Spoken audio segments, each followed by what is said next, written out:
Hi everyone, good morning to all. This is Basha, Assistant Professor in Mechanical Engineering. Today we will discussing the topic is quantity of steam. This is a unit for lecture 16. First, last class we will discussing the adiabatic process and isothermal process. These two are last class we will discussing, and also problems will be discussed on last previous classes. And this class we will discuss the quantity of steam and also problems we'll discussing in this class. First of all, what is the quantity of steam? This is the quantity of steam means the mass of the steam flows is determined or measured in kg per second. Then mass of the steam ni దేంట్లో మన units వచ్చేసి ఏమంటే kg per second is determined by the equation of continuous by determined by the equation of continuation where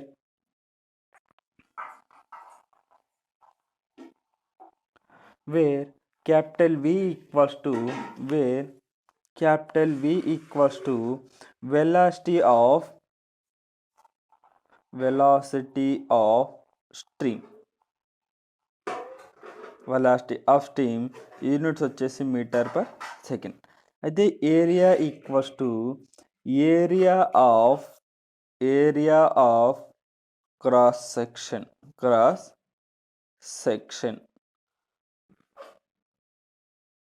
Next, small v equals to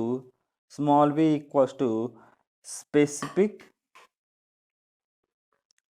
volume meter per second square. Small v is represented as a specific volume and capital V represent of the velocity of steam and A is the area of the cross section. It's clear. Next, mass of the flow rate means mass of the flow rate equals to formula ఏంటంటే volume of flow rate per second by specific volume of flow rate per second by specific volume. Mass of the rate represented as m equals to volume of flow per second means A into capital V by specific volume in small v. Mass of the flow rate will be represented as m and volume of flow per second is represented as area into V is velocity of the steam and a specific volume is represented as a small v. This is the formula m equals to AV into small v అనేది formula. Since mass flow rate is constant at this mass flow rate constant at అంటే మనకి A1 A2 V1 V2 small V1 V2 మనకి final velocity initial velocity ఇచ్చినప్పుడు ఏమని రాసుకుంటాం formula వచ్చేసి A1 V1 by small V1 equals to A2 V2 by small V2 అని రాసుకుంటాం. అదే ఇక్కడ నేను రాసింది A1 V1 by small V1 equals to A2 V2 by small V2. దీన్ని ఏమంటున్నామంటే కంటిన్యూటీ ఈక్వేషన్ అంటున్నాం. ఏ ఈక్వేషన్ని ఇది ఇక్కడ చూడండి A1 V1 by V1 equals to small V1 equals to A2 V2 by small V2ని ఏమంటున్నామంటే కంటిన్యూస్ ఈక్వేషన్ అని అంటున్నాం.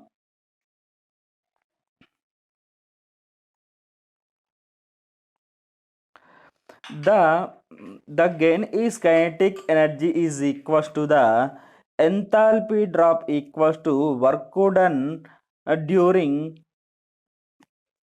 Rankine cycle. Work done during Rankine cycle. We represent the gain of the kinetic energy is represented as a V square by 2. The gain of the kinetic energy is represented as the V2 square by 2 and energy enthalpy equals to work done during Rankine cycle. Is the work done during Rankine cycle formula మనకి n by n minus 1 equals to P1 V1 minus P2 V2. మనం T1లో కూడా మనం ఇది Rankine cycle formulas అనేవి నేర్చుకున్నాం. అదేగా V2 square by 2 equals to n by n minus 1 into P1 V1 minus P2 V2. ఇప్పుడు మనకేంది ఇప్పుడు మనం ఏం చేద్దామంటే ఏది వీటిలో నుంచి ఈ P1 V1 P2 V2లో నుంచి ఏదో ఒకటి కామన్ ఉంది. నేనేం చేస్తానంటే P1 V1 అనేది కామన్ తీస్తున్నా. కామన్ తీస్తే ఇక్కడ ఏం మిగులుతుంది 1 - P2 V2 by P1 V1 అనేది మిగులుతుంది. అదే ఇక్కడ మనం మిగిలింది. బట్ మనం ఏమంటున్నాం ఈక్వేషన్లో వేరు V2/V1 = P2/P1 whole power 1/n అని రాసుకున్నామా లేదా? మనం ఈక్వేషన్లో దీన్ని ఏం రాస్తున్నాం P2/P1 = -1/n అని రాయొచ్చా ఇక్కడ? Next V2 = V1 × P2/P1 whole power -1/n అని రాస్తున్నాం. అదేగా మనం రాస్తుంది ఇక్కడ.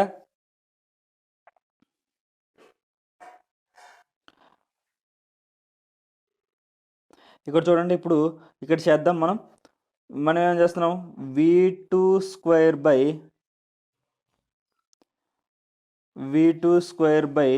2 = n/n-1 × P1 V1 - P2 V2. మనకి అసలు ర్యాంకింగ్ సైకిల్కి ఫార్ములా ఏంటి? మనం థర్మల్ ఇంజనీరింగ్ మనలో చదువుకున్నాం, T1లో చదువుకున్నాము. మనకి ranking cycle formula n/n-1 = n/n-1 × P1 V1 - P2 V2 అనేది మనకి ఫార్ములా. ఇప్పుడు ఏం చేద్దాం, మనం ఈ P1 V1 - P2 వీటి నుంచి ఏదో ఒకటి కామన్ తీద్దాం. n/n-1 × నేను ఏం చేస్తానంటే P1 V1 అనేది కామన్ తీసా. అప్పుడు ఏం మిగిలింది ఇక్కడ 1 - P2 V2 by P1 V1 అనేది మిగిలింది. అదే ఇక్కడ నాకు మిగిలింది. ఇప్పుడు ఏం చేయాలి? మనకు అసలు ఈక్వేషన్లు ఏంటిది? వేర్ V2/V1 = P1/P2 అని రాసుకోవచ్చా? ర్యాంకింగ్ సైకిల్లో వేరు V2/V1 = P1/P2 whole power n/n. నేనేం రాస్తానంటే వేరు V2/V1 = P2/P1 whole power -1/n అని రాస్తున్నా. అదే కదా ఇక్కడ V2/V1 = P2/P1 whole power -1/n అనేది మనం ర్యాంకింగ్ సైకిల్లోనే మనం చదువుకున్నాం. అదేనా కదా?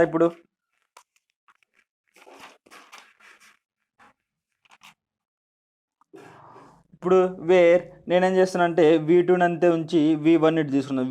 V2 = V1 × P2/P1 whole power -1/n అనేది ఇక్కడ మనకి మిగిలిపోతుంది. అదేగా మనం ఇదేం చేస్తుందంటే V2 అనేది ఇటే ఉంచుతాం, V1 అనేది ఇటు తీసుకుని వెళ్తే ఇంటూ అవుతుంది కదా. V2 = అప్పుడు ఏమవుతుంది? V2 = V1 × P2/P1 whole power -1/n. అదేగా మనకు వేరు V2 = formula V2 = V1 × P2/P1 whole power -1/n. Formula ఇదేగా.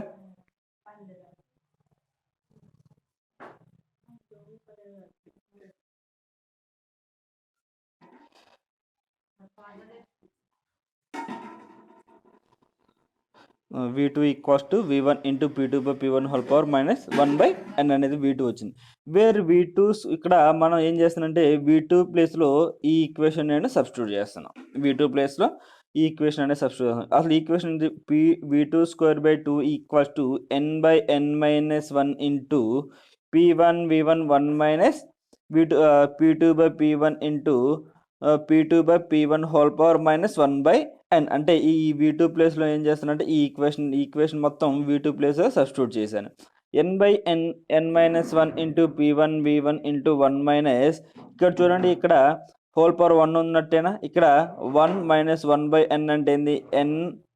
n-1/n. అదే ఇక్కడ వచ్చేది మనకి 1 - 1/n అంటే n-1/n అనేది ఇక్కడ మిగిలిపోతుంది. అదేగా n/n-1 × P1 V1 ×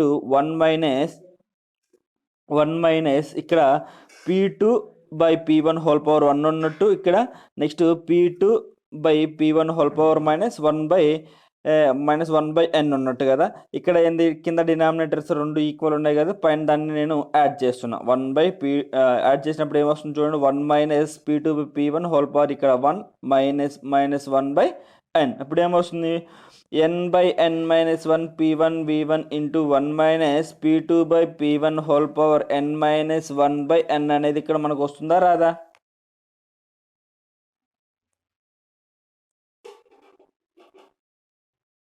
చూడండి ఇప్పుడు అదేనా మనకు వచ్చింది n/n-1 into p1v1 1 - p2/p1 whole power n-1/n అనే మనకి వచ్చింది. వేరు v2^2 ఈక్వల్స్ టు ఇదేనా మనకి v2^2కి ఫార్ములా ఏంటంటే n/n-1 into p1v1 into 1 - p2/p1 whole power n-1/n అనేది మనకి ఫార్ములా వేరు v2/2కి. అదే ఇప్పుడు మనకి ఓన్లీ v2² కావాలనుకో, v2² కావాలంటే ఇది ఏం చేస్తాం, ఈ 2 అనేది ఇటు వస్తుంది. 2 into 2n/n-1 into p1v1 1 - p2/p1 whole power n-1 అనేది మిగులుతుందా లేదా? ఇక్కడ మనకి చూడండి ఈ 2 అనేది మనం ఇటు తీసుకున్నాం, ఇది తీసుకుని వెళ్తుంది 2/n 2 ఇంటూ n/n-1 ఉండదు అంటే ఏం రాస్తున్నాం 2n/1 అని రాస్తున్నాం ఇక్కడిది. అదేగా 2n/n-1 p1v1 1 - p2/p1 whole power n-1 అనేది రాసాం. ఇప్పుడు ఏంది ఈ స్క్వేర్ని ఇటు తీసుకుని వెళ్తే ఏమవుతుంది, రూట్ అవుతుందా లేదా? v2 ఈక్వల్స్ టు మనకి square root of 2n/n-1 p1v1 1 - p2/p1 whole power n-1/n అనేది ఇక్కడ మనకి మిగిలిపోయింది. v2 ఎంత వచ్చింది, 2n/n-1 into p1v1 into 1 - p2/p1 whole power n-1/n అనేది మనకి ఇక్కడ వచ్చింది. అదేగా మనకు వచ్చిన ఈక్వేషన్ v2 ఈక్వల్స్ టు వచ్చిన ఈక్వేషన్ అదే కదా. ఫ్రమ్ నెక్స్ట్ ఏం చేయాలి, from equation 1 and 2 from equation first equation ఏమొచ్చింది, m ఈక్వల్స్ టు ఏవి ఇంటూ స్మాల్ వీనేగా, area into velocity by specific volume equals to 2n/n-1 into p1v1 1 - p2/p1 whole power n-1 అనేదేగా equation 1 and equation 2 where a equals to a2v2 by ఇది చూడండి ఇక్కడ equation a2v2/2n into n-1 into p1v1 1 - p2/p1 whole power n-1/n అనేది ఇక్కడ మిగిలిపోతుంది. Wear again v2 equals to మనం ఏం రాస్తున్నాం, ర్యాంకిన్ సైకిల్ ప్రకారం మనం ర్యాంకిన్ సైకిల్ ప్రాసెస్ ప్రకారం మనం ఏం రాస్తున్నాం, v2 equals to v1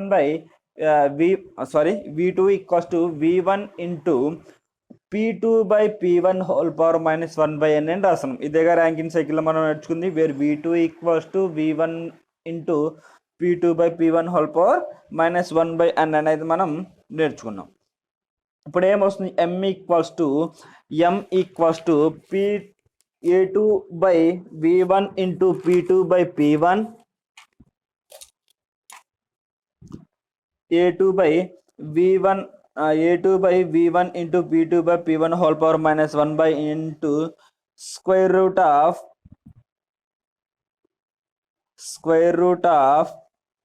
2n/n-1 p1v1 1 - p2/p1 whole power n-1/n అనేది ఇక్కడ మనకి మిగిలింది. అదే ఇక్కడ మన మిగిలింది m equals to a2/v1 into p2/p1 whole power -1/n into 2n/n-1 into p1v1 into 1 - p2/p1 whole power n-1 అనేది మనకి ఇక్కడ మిగిలింది. దీన్ని ఏం రాస్తున్నాం, v1 ఇంటూ p2/p1 అంటే v1 అని రాసుకోవచ్చు. మనం ఏమనుకుంటున్నాం, v1 equals to v2 into p2/p1 whole power -1/n అని మనం ర్యాంకింగ్ సైకిల్ నుంచి తీసుకుంటున్నాం కాబట్టి దీన్ని ఏమని రాస్తున్నాను నేను, ఇక్కడ ఉన్న ఈక్వేషన్ ఏమి రాస్తున్నాను నేను v1 అని రాస్తున్నా. ఇక్కడ v1 అనేది రాస్తున్నా. Where a2/a1 equals to 2n/n-1 p1v1 into p2/p1 whole power -1/n p2/p1 whole power n-1/n అనేది ఇక్కడ మనకి మిగిలిపోయింది. ఇక్కడ చూడండి అలా అయినది. ఇప్పుడు v1 equals to v2 into p2/p1 whole power -1 అని రాసుకున్నాం కదా. ఇక్కడ ఈ మొత్తం ప్లేస్లో ఏం రాయొచ్చు, v1 అని రాయొచ్చు. v1 అనేది రాయొచ్చు, కానీ అలా ఒకసారి రాసుకోవచ్చు. లేకుంటే ఏం చేస్తున్నానంటే ఈ p2/p1 హోల్ పవర్ -1/n ఉంది, ఇది లోపలికి సబ్స్టిట్యూట్ చేద్దాం. here a2 by a1 equals to 2n by n minus 1 p1 v1. ఇప్పుడు చూడండి p2 by p1 whole power minus 1 by n minus p2 by p1 whole power n plus 1. చూడండి ఈ denominator రెండు మనకి ఈక్వల్ కాబట్టి p2 by p1 into minus 1 by n plus n plus 1 by n. ఇప్పుడు చూడండి denominators మనకి equal కాబట్టి n minus 1 plus n plus 1 minus 1 plus 1 cancel కాబట్టి n by n అనేది మనకి క్యాన్సిల్ అవుతుంది. అప్పుడు ఏం మిగులుతుంది p2 by p1 అనేది ఇక్కడ మిగులుతుంది. అదేగా మనకి మిగిలింది a2 v2 equals to a2 by v1 2n by n minus 1 p1 v1 into p2 by p1 whole power minus 1 by n minus p2 by p1 whole power n minus 1 by n. ఇంతవాటికి మనం చేస్తే సరిపోతుంది. వాళ్ళ equation చేసిన చేయబట్టి ఇప్పుడు ఏం చేయొచ్చు, denominators మనకి రెండు ఈక్వల్గా ఉన్నాయి కాబట్టి ఇప్పుడు ఏం చేస్తున్నాం, ఇది పైన ఉన్న ఈ రెండు ఈక్వేషన్ మనం సబ్స్టిట్యూట్ చేస్తాం. ఇప్పుడు మైనస్ 1 by n మిగిలింది ప్లస్ n మైనస్ 1 అనేది మిగిలింది కాబట్టి అలా చేసుకుంటే మనకి ఏమవుతుంది చూడండి, minus 1 by n plus n minus 1 by n. ఇప్పుడు రెండు డినామినేటర్లు n ఉన్నాయి కాబట్టి n by minus 1 plus n minus 1. చూడండి మైనస్ 1 మైనస్ 1 ఎంత, minus 2 plus n by n, minus 2 plus n by n. దీన్ని ఏం రాస్తా, n మైనస్ 2 by n అని రాసుకోవచ్చా, ఇంతవాటికి చేసినా సరిపోతుంది, లేకపోతే ఈ ఈక్వేషన్ చేసినా కూడా మనకి సేమ్ ఆన్సర్ అనేది మనకి వస్తుంది. ఇంతవాటికి మనకు అదేగా మనకి క్వాలిటీ ఆఫ్ స్టీమ్ అనేది equation substitute where v2 equals to a2 by v1 into 2n by n minus 1 p1 v1 into p2 by p1 whole power minus 1 by n minus p2 by p1 whole power n minus 1 అనేది మనం కనుక్కున్నాం. This is the quantity of steam. Next quantity of steam మీద problems అనేవి discuss చేద్దాం. First problem ఇది, ఈ steam expands isentropically from state of 8 bar and 250 degrees centigrade. మనకి చూడండి ఇక్కడ ప్రాబ్లంలో వచ్చేసరికి h1 h2 వాల్యూస్ ఇచ్చారు, వెలాసిటీ వాల్యూస్ ఇచ్చారు. h1 వాల్యూ ఎంత ఇచ్చారు, 2950.5 kJ/kg ఇచ్చారు. అలానే 1.5 bar అని ఇచ్చారు ప్రెజర్. మళ్ళీ h2 ఈక్వల్స్ టు 2623 kJ/kg అని ఇచ్చారు. Velocity equals final velocity equals to 1.15 m3/kg అని ఇచ్చారు. In a nozzle steam flow rate is, nozzle steam యొక్క ఫ్లో రేట్ ఎంత వచ్చింది మనకి 0.75 kJ/kg అనేది మనకి ఇచ్చారు. ఇంకా ఏమేమి కొనుక్కోమన్నారు, velocity of the steam to exit from the nozzle, exit area of the nozzle అనేది ఈ రెండు కనుక్కోమన్నారు. ఫస్ట్ ఇచ్చిన గివెన్ డేటా చూద్దాం. మనకేమి ఇచ్చారు, h1 h2 వాల్యూస్ ఇచ్చారా. ఎగ్జిట్ వెలాసిటీకి మనం ఫార్ములా ఏంటి, exit velocity where v equals to 44.62 into square root of h2 minus h1 అని రాస్తున్నామా లేదా అన్ని ప్రాబ్లమ్స్లో. ఇప్పుడు చేసిన ప్రాబ్లమ్స్లో యూనిట్ 4 చేసిన problems exit velocity formula v2 equals to 44.62 into square root of h1 minus h2 అని రాస్తున్నాం. చూడండి ఇప్పుడు h1 values and h2 values మనకి రెండు ఇచ్చారు కాబట్టి ఈ h1 అండ్ h2 ప్లేస్లో సబ్స్టిట్యూట్ చేద్దాం. h1 ప్లేస్లో ఎంత ఇచ్చారు 2950.5, నెక్స్ట్ h2 ప్లేస్లో ఎంత ఇచ్చారు 2623 ఇచ్చేసి ఈ వాల్యూ మొత్తం చేస్తే ఎంత వస్తుంది మనకి, v2 ఈక్వల్స్ టు 809.3 m/s అనేది వచ్చింది. ఎగ్జిట్ వెలాసిటీ అనేది మనం ఫైండ్ అవుట్ చేసాం. నెక్స్ట్ ఏం కొనుక్కోవాలి, exit area of the nozzle, exit area of the nozzle second కొనుక్కోమనేది మనం అది ఇప్పుడు కొనుక్కోం. ఎగ్జిట్ ఏరియా ఆఫ్ ఏ2 ఉన్న ఎగ్జిట్ ఏరియా అంటే ఎంట్రన్స్ ఏరియా అంటేనేమో ఏం రిప్రజెంట్ చేసుకుంటాం, A1 అని రిప్రజెంట్ చేసుకుంటాం. కానీ ఇక్కడ ఎగ్జిట్ ఏరియా అన్నారు కాబట్టి is represented has A2. Steam flow rate ఎంత ఇచ్చారు, steam flow rate m equals to 0.75 అని ఇచ్చారు. స్పెసిఫిక్ వాల్యూమ్ ఆఫ్ 1.5 బార్ దగ్గర స్పెసిఫిక్ వాల్యూమ్ ఎంత అంటే 1.15 m3/kg. అంటే స్పెసిఫిక్ వాల్యూమ్ అంటే 1.5 బార్ దగ్గర ప్రెజర్ P ఈక్వల్స్ 1.5 బార్ దగ్గర specific volume small v value ఎంత అంటే 1.15 m3/kg. ఈ equation by using equation contents where m equals to exit velocity కాబట్టి where represented has A2 into v2 by small v2. మనకి A2 value ఎంత, A2 value వచ్చేసి మనకి ఎంత, మన A2 అనేది మనం ఫైండ్ అవుట్ చేయాలి. మాస్ ఇచ్చారు మనకి m ఈక్వల్స్ ఇంత అని ఇచ్చారు, ఎంత 0.75 ఇచ్చారు. స్మాల్ క్యాపిటల్ v2 వచ్చేసి 1.15 ఉంది, స్మాల్ v వచ్చేసి మనకి సబ్స్టిట్యూట్ మనం లాస్ట్ ఎగ్జిట్ వెలాసిటీ కనుక్కున్నాం కాబట్టి 809.3 అనేది మనకి వచ్చింది. ఇప్పుడు A2 అనేది బయటకు తీసుకొని వచ్చి ఈక్వేషన్ సబ్స్టిట్యూట్ చేసి A2 వాల్యూ ఎంత వచ్చింది చూడండి, 1066 mm స్క్వేర్ అని వచ్చింది. అంటే 0.001066 వచ్చింది. దీన్ని మీటర్ స్క్వేర్ని మిల్లీమీటర్ స్క్వేర్లో రాసుకున్నాను నేను. 1066 mm స్క్వేర్ అనేది వచ్చింది. చూడండి ఇక్కడ మనకి A2 అంటే ఇక్కడ ఒకసారి మీకు అర్థమైందో లేదో, మనకేముంది ఇక్కడ M equals to A2 into V2 by small v2 అనేది మనకి ఫార్ములా కదా. ఇప్పుడు మనకి ఇక్కడ ఏంది, మనకి లేనిది A2 అనేది మనకి ఇక్కడ ఫైండ్ అవుట్ చేయాలి. ఇప్పుడు మనకి మాస్ ఇచ్చారు, వెలాసిటీ ఇచ్చారు, స్మాల్ స్పెసిఫిక్ వాల్యూమ్ ఇచ్చారు. ఇప్పుడు మనం రిప్రజెంట్ A2 అనేది మనం ఫైండ్ అవుట్ చేయొచ్చా, where A2 equals to M into M అంటే 0.75 ఇంటూ V2 అంటే 1.15 బై స్మాల్ v2 అంటే 809.3. ఈ ఈక్వేషన్ చేస్తే ఎంత వస్తుంది చూడండి ఒకసారి, అంతా క్యాషువల్ చేయండి. 1066 mm స్క్వేర్ అనేది వచ్చింది.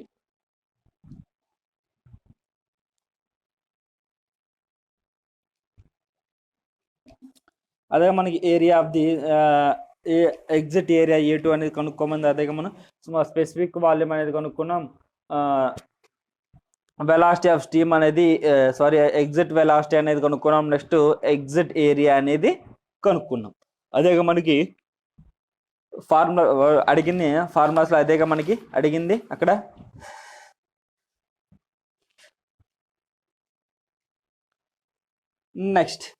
నెక్స్ట్ ఏంటంటే throat pressure for maximum discharge. Throat pressure per maximum discharge అంటే the steam expands isentropically, its pressure will be decreases at certain loss of pressure. This will be the maximum discharge of again initial condition. The lower pressure is called as a critical pressure. అంటే ఏంటంటే it initial condition దగ్గర the pressure will be losses. The pressure అనేది ఏమవుతుంది, decrease అవుతుంది. Decrease అయిన తర్వాత at certain pressure దగ్గర the maximum discharge will be again. Certain pressure దగ్గర ఏమవుతుంది, ద డిశ్చార్జ్ అనేది మళ్ళీ మనకి సమ్ డిశ్చార్జ్ అనేది మనకి స్టార్ట్ అవుతుంది. దాన్ని ఏమంటున్నాం, క్రిటికల్ పాయింట్ అని అంటున్నాం. క్రిటికల్ ప్రెజర్ అంటే ఏంటో చూద్దాం. Critical pressure ratio means the ratio between that pressure to inlet pressure for maximum discharge is called as a critical pressure ratio. Critical pressure ratio అంటే ఏంటి, the ratio between the throat pressure to inlet pressure. throat pressure నుంచి inlet ప్రెజర్లో మధ్య ఉన్న maximum డిశ్చార్జ్ని ఏమంటున్నామంటే critical pressure ratio అంటున్నాం. దీని మధ్య ఉండి throat ప్రెజర్కి inlet pressure మధ్య ఉండే మ్యాక్సిమం డిశ్చార్జ్ని ఏమంటున్నామంటే ప్రెజర్ రేషియో అని అంటున్నాం. ప్రెజర్ రేషియో అని అంటున్నాం. అలానే if n is the index of the expansion, n is the index of the expansion, n is the index of the expansion of stream through the nozzle, then the critical pressure ratio is given the equation. Critical pressure ratio మనకి equation ఏంటంటే P2 by P1 equals to 2 by n plus 1 whole power n by n plus 1 అనేది మనకి equation. ఇది ఇక్కడ equation ఇది P2 by P1 equals to 2 by n plus 1 whole power n by n minus 1 అనేది మనకి ఇక్కడ equation. ఇప్పుడు చూడండి, wear P2 is a pressure of the throat or outlet, pressure of the throat or outlet, where P1 is a pressure of the inlet, pressure of the inlet. N is the adiabatic index, where adiabatics is represented as the constant value is 1.3 at the superheated steam. n యొక్క n ఏమంటే indicate చేస్తుంటే adiabatic index అని indicate చేస్తాం. దాని యొక్క constant value వచ్చేసి ఎంత 1.3 for super heated steam దగ్గర దాని యొక్క కాన్స్టెంట్ వాల్యూ వచ్చేసి ఎంత అంటే 1.3. n యొక్క కాన్స్టెంట్ వాల్యూ ఎంత 1.3.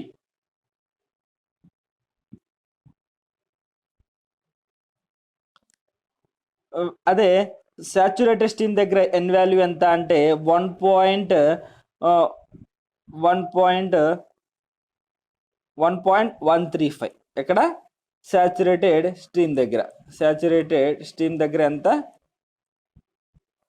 1.135 n వాల్యూ వచ్చేసి 1.035 to 0.1x is for wet stream దగ్గర n వాల్యూ ఎంత అంటే 1.035 to 1.1 మధ్యలో వెట్ స్ట్రీమ్ దగ్గర n వాల్యూ అనేది ఉంటుంది. Where x is the initial dryness fraction,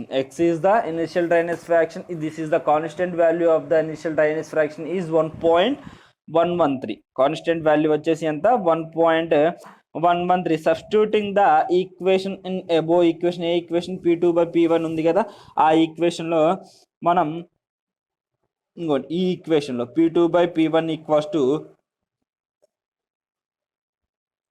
P2/P1 equals to 2/n+1 whole power n/n-1 ఈ ఈక్వేషన్లో సబ్స్టిట్యూట్ చేసినట్లయితే మనం వేర్ P2/P1 ఈక్వల్స్ టు మనకి ఏమొస్తుంది, P2/P1 0.546 for initially super heated. P2/P1 values చూడండి, ఇక్కడ P2/P1 వాల్యూ ఉందిగా, ఇక సూపర్ హీటెడ్ స్టీమ్ దగ్గర దాని యొక్క వాల్యూ ఎంత, కాన్స్టెంట్ వాల్యూస్ అండి మొత్తం మనం గుర్తుంచుకోవాల్సిన వాల్యూస్. సూపర్ హీటెడ్ స్టీమ్ దగ్గర దాని యొక్క కాన్స్టెంట్ వాల్యూ ఎంత, అదే సాచురేటెడ్ స్టీమ్ దగ్గర దాని యొక్క కాన్స్టెంట్ వాల్యూ ఎంత, అదే వెట్ స్టీమ్ దగ్గర దాని యొక్క కాన్స్టెంట్ వాల్యూ ఎంత అనేది మనం చూసుకోవాలి. ఫస్ట్ సూపర్ హీటెడ్ స్టీమ్ దగ్గర దాని యొక్క P2/P1 యొక్క వాల్యూ ఎంత అంటే 0.546 అనేది కాన్స్టెంట్ వాల్యూ. అదే డ్రై సాచురేటెడ్ స్టీమ్ దగ్గర కాన్స్టెంట్ వాల్యూ ఎంత అంటే 0.578. అదే వెట్ స్టీమ్ దగ్గర దాని యొక్క P2/P1 యొక్క కాన్స్టెంట్ వాల్యూ ఎంత అంటే 0.582. వెట్ స్టీమ్ దగ్గర P2/P1 వాల్యూ ఎంత అంటే 0.562. వేర్ మనం ఇందాక క్వాంటిటీ ఆఫ్ స్టీమ్లో చూసుకున్నట్లయితే క్వాంటిటీ ఆఫ్ ద స్టీమ్లో చూసి ఎంఈ ఈక్వల్స్ టు మనకు ఫార్ములా ఏంటి, A2/V1 whole square root of A2/V1 into square root of 2n/n-1 into P1V1 P2/P1 whole power 2/n- P2/P1 whole power n+1 అని ఇందాక మనం quantity of స్టీమ్లో మనం ఈ formula అనేది నేర్చుకున్నాం. From given inlet equation, m is a function of P2/P1 whole power 2/n minus P2/P1 whole power n+1/2. దేనికి function అండి, ఇగో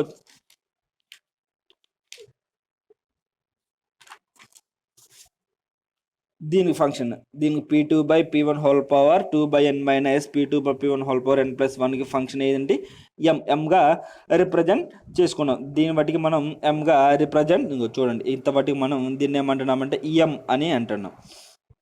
ఎందుకంటే ఇన్లెట్ కండిషన్లో ఉంది కాబట్టి దాన్ని బట్టికి మనం ఎం అని అనుకున్నాం. Then diffusing the above equation and equating the zero of maximum discharge, దీనికి డిఫరెన్షియేషన్ చేసి వెట్ జీరోకి రిప్రజెంట్ చేద్దాం.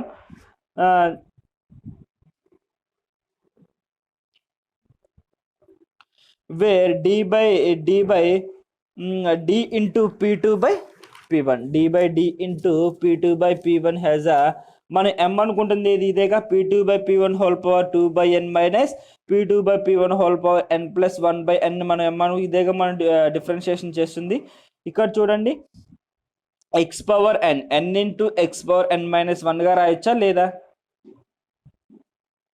ఇక్కడ చూసినట్టయితే మనకి ఇది ఎలా ఉంది చూడండి, ఇంతవరకు మనకి ఎలా ఉందంటే x⁻n లాగా ఉందా లేదా, x⁻n form n into x⁻n-1 అదేగా మనకి ఫార్ములా, అదేగా నేను రాసింది ఇక్కడ మైనస్, ఇది కూడా సేమ్ x⁻n ఇంటూ x⁻n-1 అని రాసాం. ఇక్కడ మీకు అర్థమవుతుంది కదా, P2/P1 హోల్ పవర్ 2/n అంటే ఈ P2/P1ని x అనుకుందాం, ఇది 2/n x⁻n అనుకున్నాం. x⁻n అంటే ఫార్ములా ఏంటి, n ఇంటూ x⁻n-1 అయినా, n ఇంటూ అంటే 2/n into P2/P1 whole power n into x⁻n-1, n అంటే 2/n 2/n-1 మైనస్ ఇది కూడా సేమ్ x⁻n ఫార్ములాలో ఉంది కాబట్టి మనం n+1/n into P2/P1 whole power n+1/n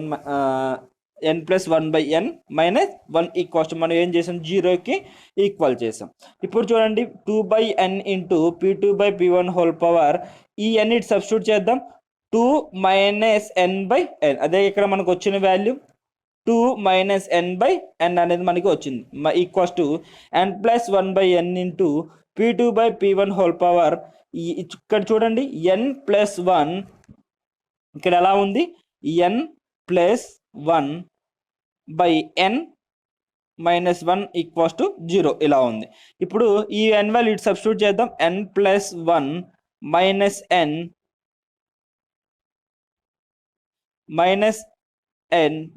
అంటే ఈ క్యాన్సిల్ అయిపోతుంది. ఏం మిగులుతుంది 1/n అని ఇక్కడ మనకి మిగిలేది 1/n అని ఇక్కడ మనకి మిగిలిపోయింది. ఇప్పుడు P2/P1 హోల్ పవర్ ఈ n క్యాన్సిల్ అయిపోతుంది. ఏం మిగులుతుంది 2/n అనేది మనకి మిగులుతుంది. 2/n అనేది మనకి మిగులుతుంది. ఇక్కడ ఏం మిగిలింది అక్కడ 1/n అనేది దీనికి ఇటు వస్తే మనకి పవర్ అనేది n+1/n హోల్ పవర్ n అనేది ఇక్కడ మిగిలిపోయింది. ఇంటూ P2/P1 అనేది మనకి కాన్స్టెంట్ వాల్యూ అనేది ఇక్కడ P2/P1 చూడండి ఇక్కడ 1 ఉంది, ఇక్కడ 2 - n ఉంది. ఇక్కడ ఏం చేద్దాం P2/P1 అనేది కామన్ తీద్దాం. P2/P1 కామన్ తీస్తే 2 - n - 1 అనేది మిగులుతుంది. ఎందుకంటే ఈ ఈక్వల్స్ యువతలో తీసుకుని వస్తున్నాం కాబట్టి హోల్ పవర్ 1 అని ఇక్కడ 1 ఉంది కాబట్టి ఇక్కడ 1 ఉంది కాబట్టి ఇటు వచ్చేసరికి ఏమవుతుంది -1 అంటే P2/P1 హోల్ పవర్ 2 - n ఇటు వస్తుంది కాబట్టి -1 = n+1/2 into whole power n మిగిలేదు. అది ఇక్కడ మిగిలిన P2/P1 whole power 2 - n - 1 = n+1/2 whole power n అనేది మనకి ఇక్కడ మిగిలిపోయింది. ఇప్పుడు చూడండి P2/P1 హోల్ పవర్ 2 ఇక్కడ చూడండి 2 - 1 అంటే ఎంత n - n-1 అంటే n+1 అని రాసుకోవాలి లేదా ఈ n+1 అనేది ఇటు తీసుకుని వస్తుంది. ఏమవుతుంది మనకి P2/P1 ఇది మనకి n/n-1 అనేది ఈ n-1 ఇక్కడ మిగులుతుంది కాబట్టి ఇది తీసుకుని వస్తున్నాం బై అవుతుంది n/n-1 అనేది వస్తుంది. ఇక్కడ చూడండి మీకు అర్థమైందో లేదో ఇక్కడ P2/P1 హోల్ పవర్ ఎంత ఉంది 2 - n-1 ఉంది. ఇప్పుడు చేస్తే ఇది వస్తుంది P2/P1 హోల్ పవర్ -n 2 - 1 అంటే ఎంత +1. ఇప్పుడు ఏమొస్తుంది P2/P1 హోల్ పవర్ 1 - n అని రాసుకోవచ్చా 1 - n అని వచ్చింది ఏంది 1 - n. ఈ 1 - n ఏం చేస్తున్నా అంటే వచ్చిన n - n 1 - n అనేది వచ్చింది కాబట్టి నేను దీన్ని తీస్తున్నా ఇక్కడ తీసుకుని వస్తే ఏమవుతుంది n-1 అవుతుంది. n-1 అనేది అవుతుంది డినామినేటర్లోకి వస్తుంది కదా ఇక్కడ వచ్చిన వాల్యూ ఇక్కడ n ఉంది ఆల్రెడీ డినామినేటర్లో వచ్చేదానికి ఏమవుతుంది n/n-1 అనేది మనకి ఇక్కడ మిగిలిపోయింది. అదే ఇక్కడ మనకి P2/P1 = 2/n+1 whole power n/n-1 అనేది ఇక్కడ మనకి మిగిలిపోయింది. Equation of P2/P1 value is discharge as the value P2/P1 will be decreases through a nozzle will increases according to the rate of discharge will be the maximum of critical pressure. దీన్ని ఏమన్నా P2/P1 equation ఏమంటున్నా discharge అంటున్నాం. దీని యొక్క maximum critical pressure అనేది మనం represent చేసుకోవడానికి ఈ ఫార్ములా అనేది మనకి యూజ్ అవుతుందని చెప్తున్నాం. ఇదే మనకి మనం హెచ్ఎస్ డయాగ్రామ్లో కొంచెం చూసుకున్నట్లయితే మనం హెచ్ఎస్ డయాగ్రామ్ చూసుకున్నట్టే మ్యాక్సిమం డిశ్చార్జ్ అనేది ఈ లైన్లో రిప్రజెంట్ చేసుకున్నాం. It is the critical point. Maximum discharge చూడండి మధ్యలో ఉన్నది వచ్చేసి డిశ్చార్జ్ ఈ క్రిటికల్ పాయింట్ మధ్యలో ఉన్నది వచ్చేసి మ్యాక్సిమం డిశ్చార్జ్. ఇది రిప్రజెంటెడ్ హ్యాస్ ద 0.75 0.5 0.2 మిడిల్లో ఉన్న దాన్ని P2/P1 is a critical point అని అంటున్నాం. ఇది represented has the P2/P1 this is the line is the discharge. అంతేగా ఇంతటితో మనకి ఏమవుతుంది quantity of steam and quantity of steam throat pressure for maximum discharge అనేది మనకి కంప్యూటర్ ప్రాబ్లమ్స్ కూడా మనకి సో మెనీ ప్రాబ్లమ్స్ అని ఇక్కడ చెప్పలేకపోతున్నాం కాబట్టి ఓన్లీ 1 ప్రాబ్లం 2 ప్రాబ్లమ్స్ అనేవి ఎక్స్ప్లెయిన్ చేసుకుంటున్నాం. నెక్స్ట్ క్లాస్లో ఇంకొన్ని ప్రాబ్లమ్స్ ఉన్నాయి. ఆ నెక్స్ట్ క్లాస్లో ఇంకొన్ని ప్రాబ్లమ్స్ అనేవి మనం డిస్కస్ చేద్దాం. Thank you.